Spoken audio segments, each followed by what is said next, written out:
আসসালামু আলাইকুম। Easy job math YouTube channel ও ফেসবুক পেজের পক্ষ থেকে সবাইকে শুভেচ্ছা। তো আজকে আমরা অনুপাতের এই ম্যাথগুলো করব। তো এই ম্যাথগুলো বিশেষ করে প্রাইমারির জন্য খুবই গুরুত্বপূর্ণ। তো এই ম্যাথগুলো আমরা কিভাবে খুব দ্রুত সময়ে সমাধান করতে পারি সেটা দেখব। তো দেখেন, 64কে 7:8 অনুপাতে হ্রাস করলে নতুন সংখ্যা হবে। এটা কি প্রাক প্রাথমিক সহকারী শিক্ষক 15তে আসছে। তো এই ধরনের ম্যাথ আমরা একদম শর্টকাটে করার জন্য কি করব? এখানে নতুন সংখ্যা বের করতে বলছে।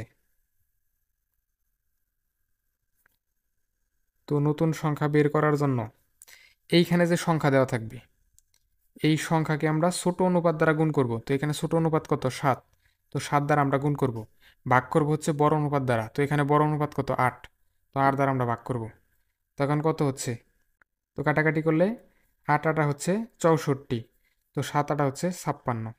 তার মানে নতুন সংখ্যাটি কত? 56।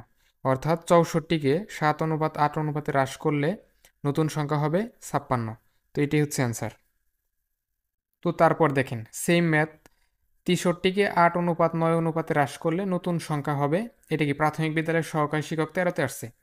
তো এখানে কি নতুন সংখ্যা বের করার জন্য আমরা কি করব? এইখানে যে সংখ্যা দেওয়া আছে এইটাকে আমরা ছোট অনুপাত দ্বারা গুণ করব। যেহেতু কি হ্রাস পাইছে, তো হ্রাস পেলে ছোট অনুপাত দ্বারা গুণ আর ভাগ হচ্ছে বড় অনুপাত দ্বারা। 7 নং 63, তো 7 7 আটা হচ্ছে 56। তো এটির উত্তর কত? 56। এটি হচ্ছে অ্যান্সার।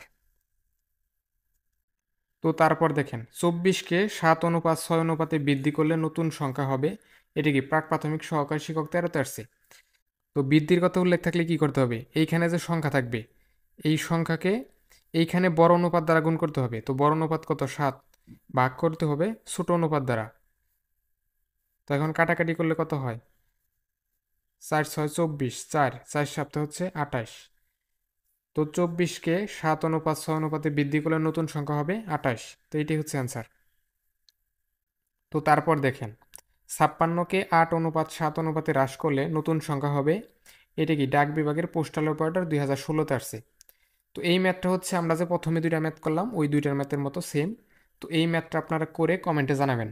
তো যারা নিয়মিত ক্লাস করবেন তারা easy job math YouTube channel এবং ইজি জব ম্যাথ ফেসবুক পেজের সাথে যুক্ত হয়ে যাবেন। তো সবার জন্য শুভকামনা থাকবে। আল্লাহ হাফেজ।